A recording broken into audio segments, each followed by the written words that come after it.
Hi guys, it's Jordan from B&B Campers. I'm just going to be doing a handover video on this Carthago Sea Tourer. It's a 2017 model based on the Fiat Ducato Maxi chassis. And what I'm going to do is I'm going to show you under the bonnet, then round the outside, then I'll jump inside and show you what we've got going on in there as well. So under the bonnet, it's nice and straightforward on these newer cabs. So you've got basically all of your consumable parts over here on the left-hand side. So we've got right in the corner, washer fluid, power steering fluid, engine coolant, and brake fluid. You have to take this little cover off here to get to these two, but that's all of your sort of, those kinds of fluids over there. You've then got your engine oil just here on top of the engine, and the engine oil dipstick just down here with the red top. Chassis plate just down here, and you've also got a slightly unusual colour on the vehicle. So you've got, normally, so 9 times out of 10, you would be Fiat 249 would be the normal sort of Fiat white colour. But on this particular one, you've got 224, which is a Corfu white, which basically just means that it's a very, very slightly more creamy colour than the standard white. So I think personally it looks really nice, especially with the sort of grey decals running through towards the back. So you've got your air filter just down here inside this little box. And because the engine battery sits under the floor in the cab, which I'll just point out to you where that is. Let's move this seat back. The engine battery sits under this cover down here in the cab, just in front of the passenger seat. So because, if you were on the side of the motorway or something and you wanted a jump start, they don't have to, they don't make you have to go in there and sort of open it all up and take bolts off and all that sort of stuff. They give you this nice little cover down here. So just this little part here is a little cover to give you access to a positive terminal for the engine battery. You've then also got a negative terminal or earthing point just up here. And it does say there, only for jump start. So if you wanted to jump start the vehicle, you've got a positive there, negative there. Because this is on the automatic chassis, you've also got one other little reservoir just down there, which is essentially your automatic transmission fluid. So you shouldn't have to do anything with that. That's more of a sort of major service part, but I just thought I'd show you that's where that is down there. So just behind the passenger door, we've got the diesel filling point. So you will need your ignition key to get that to open up. And inside the passenger door, we've got this, which is your bonnet release handle. Jack and wheel brace kit is underneath the near side or the passenger seat. And that is about all I've got to show you on the passenger side.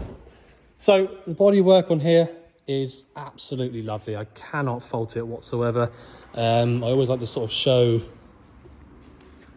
like this here. You can see, there's nothing nasty about that at all. It's been kept really, really well by previous owners. So I'm going to run you through the outside now. I'll show you through all the lockers, and then we'll get around, and then we'll go inside, and I'll show you through there.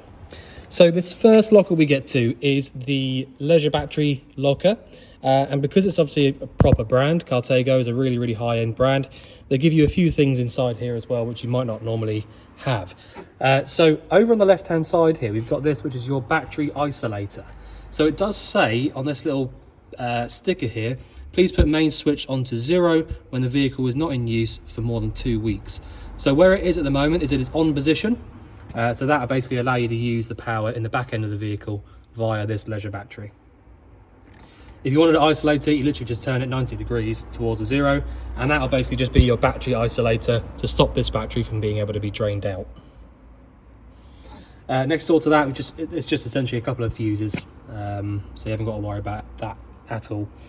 But there you go, so that's your leisure battery locker.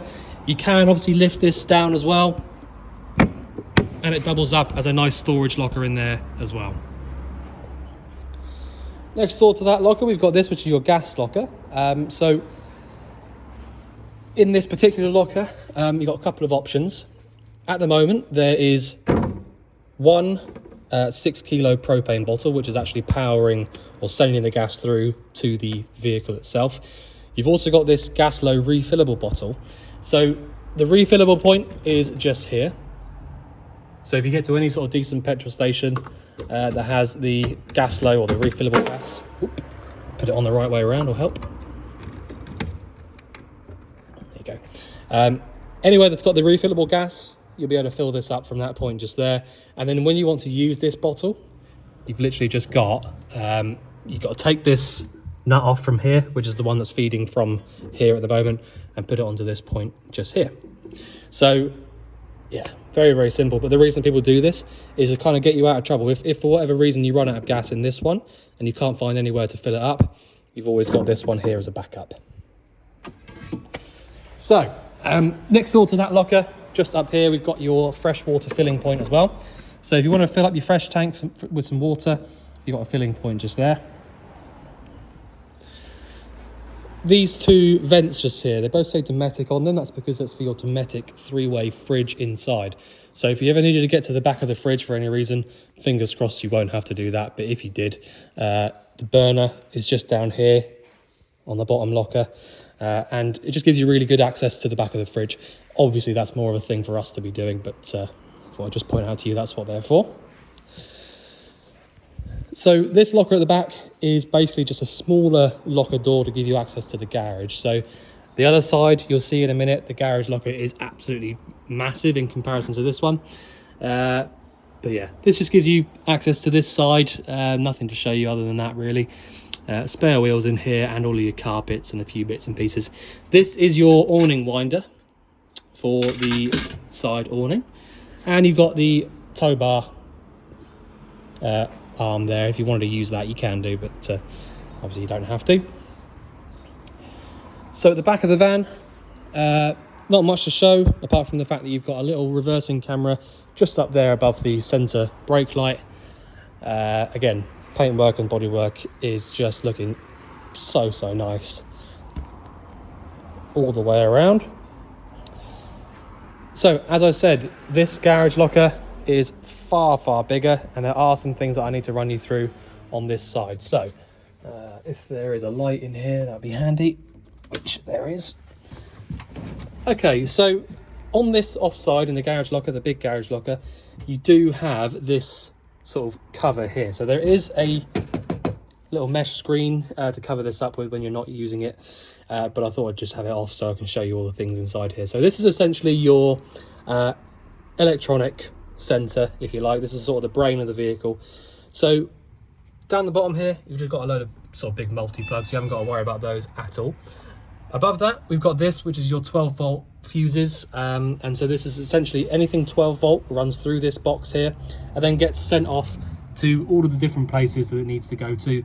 There is a little diagram telling you what does what. So for example, if all the lights stopped working all of a sudden one day, but everything else was still working, we can have a little look in here and just find a little picture of a light, which I can see there, 10 amp.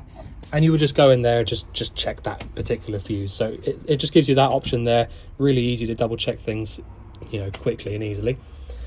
Above that, we've got your mains trip switches. So if you have a mains cable plugged in and nothing's working, you can have a little look here and make sure they're all facing upright there like they are now. And then we've got the 240 volt charger. So if you have your hookup plugged in, you should have a little red light in here, and that'll just basically be telling you that the mains charger is on and working. So there you go. Right, so switch that off for now. So the next one we get to is your mains. So if you do have access to a mains cable, it's really handy to have that plugged in. It essentially means that you don't have to worry about your battery voltage, and that you've got access to all of your mains powered appliances. The charger will be working, so it just makes your life a lot easier if you have that plugged in. Just below that, we've got this, which is your wastewater drain off point. So essentially just turning it like that will isolate it or open it up. So that's all you need to do for that. That's your wastewater drain. The next locker along is this, which is your Thetford toilet cassette. So if you wanted to empty the cassette out, I'll just run you through how to do that. So this is the newer style. So you've got the handle here. So basically you lift up on this little handle and then the entire thing will come out. All right, easy as that. From there, all you need to do is twist this little thing around here, take this cap off, and then hold down this little orange button at the back there whilst you're emptying it out. This bit at the front here does pull out and sort of make a little drag along handle because it's got wheels on the back of it, so you can sort of walk it along to wherever you're going to empty it out. A little bit of blue fluid goes back inside here, give it a little swoosh about, and then push it all the way back in like that. And that is literally all you have to do to empty it out. So just inside the habitation door, we've got a few nice silver switches. The very bottom one here, obviously this one's a main socket, but the bottom one here is your step switch. So that's an electronic step, comes in and out really nicely, and it's super solid as you step in. As I said, you have got the wind out awning up there. I think that's an F85 awning, so it sits sort of up onto the body a little bit, so it's not sticking out too much. But yeah, there you go. So I'll run you through the cab now. So you've got really high spec cab as well as everything else. So in the cab itself, I've always liked how Carthago do these little features. So they give you these branded covers, whereas these would normally just be standard Fiat ones, and they do that sort of stuff all over the place, which I think is really nice. Based on the automatic chassis, so the auto boxes on these are so easy to use. Literally all you have to do is pull straight down for reverse or into the middle and let go, and that'll put you into automatic mode. From that point you can push up or down to sort of manually select through the gears. Over to the right and back up to the top puts you back in neutral. You've got your indicators and lights from the left hand stalk just here, and your cruise control functionality from the lower one. Over on the right we've got the washers and wipers, and we've got over on the door we've got the electronic adjusting mirrors, windows, and you can lock and unlock the cab from just there. So you've got the really nice high spec double din Pioneer head unit. Air conditioning worked on that switch just over here, and all of your heater controls come up on this nice little digital screen. Then got the hazard warning lights. You've got a sort of downhill ascent assist thing just here. You've got a couple of 12 volt and USB sockets over here, and a couple more that are being fitted aftermarket there as well. You've got the full cab blinds as well, so these are not a cheap extra to have. So if you want to use these cab blinds, you literally just squeeze together on these two little clips, and that'll then release the blinds and go all the way to the middle. You do have to have them both coming across to meet in the middle because they've got a magnetic strip running down here. Push it all the way back across like that, and that is the blind completely locked away. Same goes for these ones, really very similar, where you just sort of pull this across. That will meet up on its own magnetic strip, and yeah, so really, really nice, very easy to use, and back away like that. So just going to jump into the back end of the van now.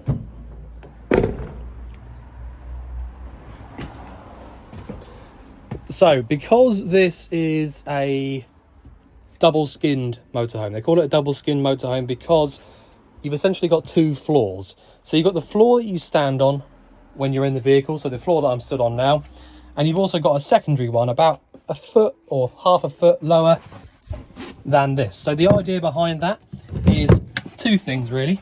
Having a double skin motorhome means that you get really, really good insulation. Any heat that you produce inside this vehicle isn't going to be lost straight away because of the cool air underneath the vehicle. Because you've got that void, it's literally just like having a cavity wall in a house.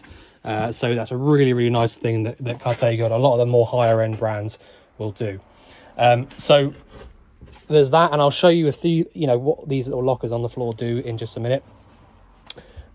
First thing I'm going to do though is just sort of run you through the fact that you've got the TV here. All right, so there's a couple of ways you can use it. You have got the satellite on the roof, which there will be, sort of information on how to use that fully. I'm no sort of satellite expert, to be honest with you, but you can have a good look through that and sort of see how it works.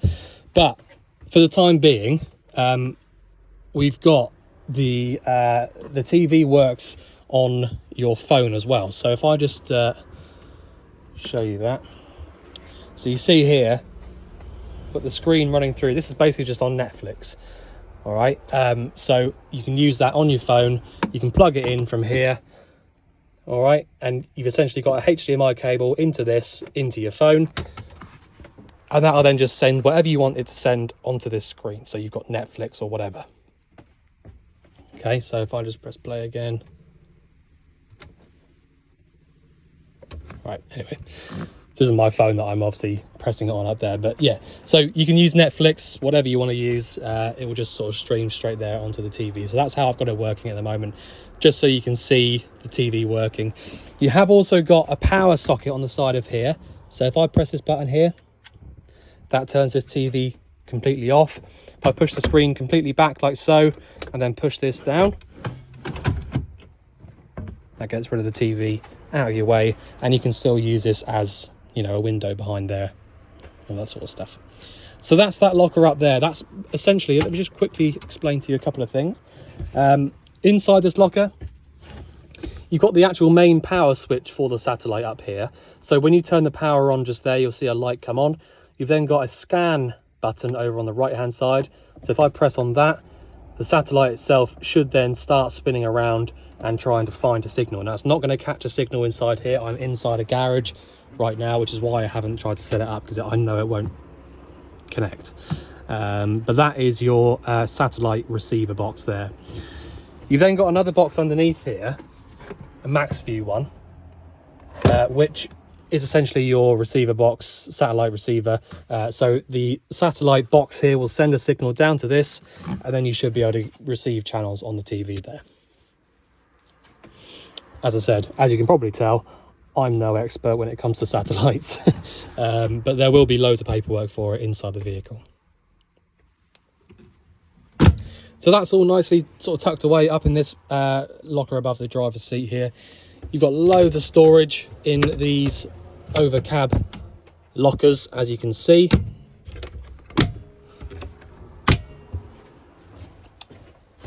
So the layout in here, I absolutely love the layout in this one, to be honest. So you've got the really nice sociable lounge in the front just here. Both of these front seats do swivel round as well. So you can imagine having those front seats swiveled round will make it even bigger as a sort of lounge area as well.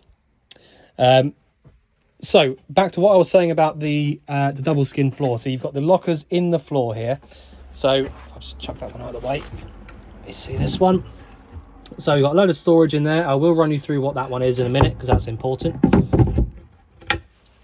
Storage in this one as well, I think. Yep, just storage in that one.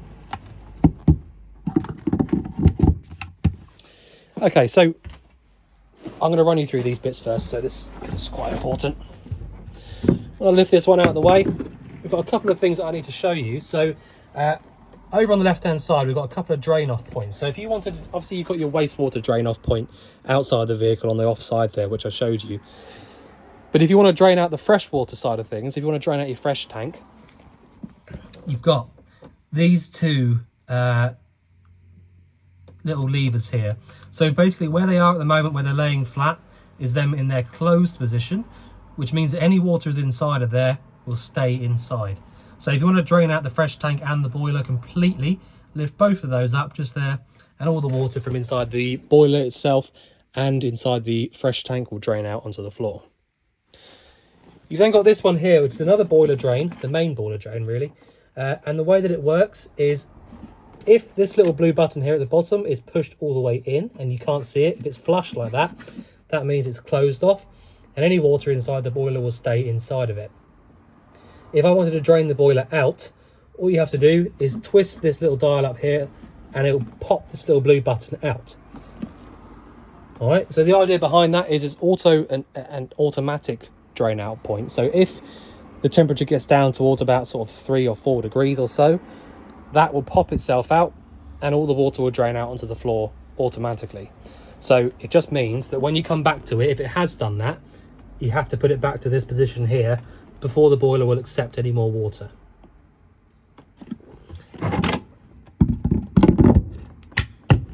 Once you've done that, once you've made sure that your boiler drains in the closed position like it is now, then you should be able to go ahead, turn your pump on, and just draw the water through to the boiler, which I'll explain to you in a bit more detail in a minute. So this back one here, I think, gives you access to the fresh tank. Yes, it does. So, oh no, sorry, that's a lie. That is your wastewater tank. So if you wanted access to your wastewater tank, there it is, just there. And you'll be able to see kind of, you know, you can clean it out. Basically, that's the idea behind that. That's your waste tank. There you go. So that's the floor lockers. You have then got the electronic drop down bed just here up on the ceiling. So again, if I show you that working now, you have got a little key in there, which is up to you. If you want to leave the key in there like that, that's fine. But they also give you the option of taking the key out so that it won't work. You know, I've taken the key out now, it won't do anything at all. I guess the idea behind that is to stop kids or whatever, you know, whoever it is, to stop them being able to use it. So if I just show you that working, push on the down button now.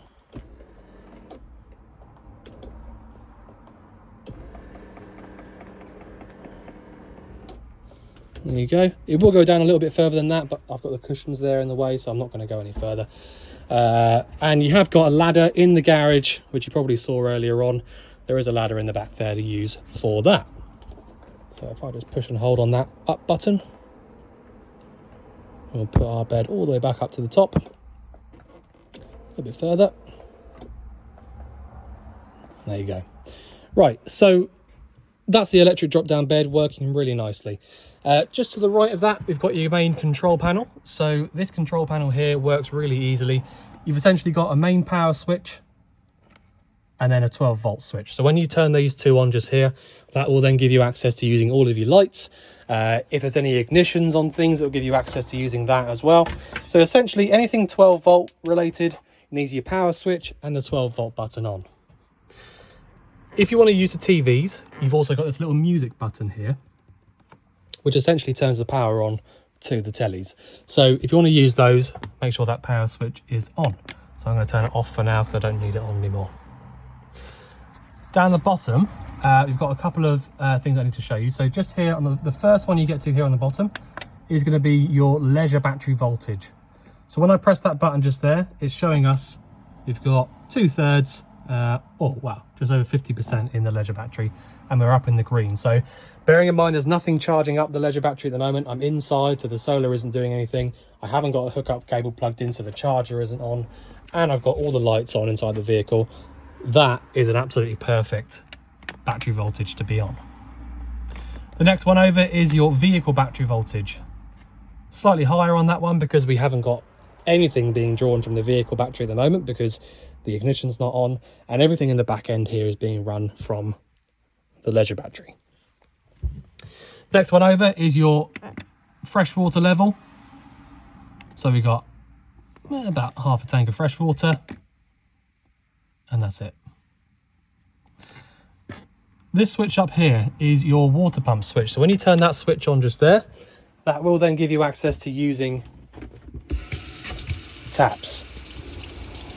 Okay, so I do have to explain something to you with this. It's very simple, but it's really, really important. Probably the most important thing that I'm going to explain. So when you turn the water pump switch on like that, that is then allowing you, which in the way I'm going to show you in just a minute, you need to make sure before you start trying to light the boiler up and try to get the water hot, which I'll show you how to do in a minute, you need to make sure that the boiler itself is actually full. The only way to do that is by doing what I'm going to show you now. So turn the water pump switch on like that, come over to the sink here, and basically just draw the water through cold, make sure there's good pressure coming through there, and then turn it over to the hot. All right, so I'm going to do that now. Pump's kicked in. I can see we've got good pressure coming through the cold side. I'm now going to turn it over. good pressure coming through the hot side as well. And as long as I turn the tap off there and the pump turns itself off, we're good. Okay. If I turned the tap over to the hot side there and we started, coughing and spluttering and there was no water coming out of it, all it means is that the boiler isn't quite full yet. Okay. So you just need to make sure that you allow that to keep coming through until it starts coming through nice and clearly, and that'll just tell you that the boiler is definitely full. You have to do that before you start trying to use it. If you don't double check that the boiler's full before you start trying to light it up and get it hot, you can sometimes run into problems where it'll overheat. If there's no water inside the boiler and you light it up on gas, there's essentially just a big flame there which isn't actually heating anything up. It will just get too hot.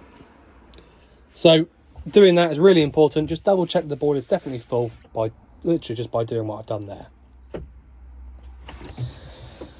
Okay, so to the left of that we've got your 3-burner hob. All right, so you have got an ignition switch there for those. So essentially, just like any household cooker, to be honest, it's very, very simple. You've got the 3 burners there. Only thing I will say is please make sure that you don't put these glass lids down. Obviously, don't put them down whilst they're still lit. That's probably very obvious. But also, please don't put them down straight after you've turned these off. These stay hot for quite some time, even after you've used them for, not very long. So if you put the glass lid straight down and leave it like that, straight away after turning it off, I can pretty much guarantee you that this will shatter. Not the end of the world if it does. We can get a hold of these, but they're getting more and more difficult too. So there you go. Loads of storage above the cooker there, and obviously you've got absolutely loads of it underneath as well. So yeah, I think I've pretty much run through the control panel there. It's very, very simple to use. When you want to start, turn the vehicle off and turn everything off, that's it. That's all you have to do. Basically just turn off the 12 volt and the main switch there, and everything will go off.